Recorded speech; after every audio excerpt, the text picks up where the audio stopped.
Now we come to the most important topic of the periodontal ligament, that is the periodontal ligament fibers. These are also called alveolo-dental fibers, and they are categorized according to their orientation and location along the tooth. Now we come to its types. First we talk about transeptal fibers. These extend interproximally over the alveolar bone crest and are embedded in the cementum of adjacent teeth. They form an interdental ligament and keep all the teeth aligned. These fibers may be considered as belonging to the gingiva because of no osseous attachment. Now we come to the second type, which is the alveolar crest fibers. These extend obliquely from the cementum just beneath the junctional epithelium to the alveolar crest. These fibers prevent the extrusion of the tooth and resist lateral tooth movement. Extrusion is the movement of tooth outside the socket. The third type is horizontal fibers. These are attached to the cementum apical to the alveolar crest fibers and run perpendicularly from the root of the tooth to the alveolar bone.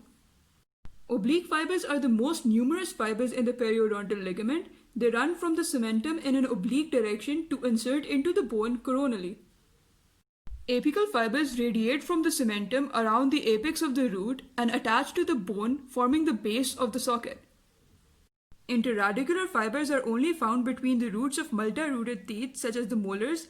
They also attach from the cementum and insert to the nearby alveolar bone. The diagram shows a longitudinal section of a tooth. These are the transeptal fibers or the transeptal ligaments which connect the cementum of one tooth to the cementum of the adjacent tooth. Let us suppose that the dotted line represents the cementum of the adjacent tooth. These are the alveolar crest group of fibers which run in an oblique direction from the cementum. These are the horizontal group of fibers which run in a perpendicular direction. These are the oblique group of fibers which are the most numerous and run in an oblique direction. These are the apical group of fibers which form the base of the socket.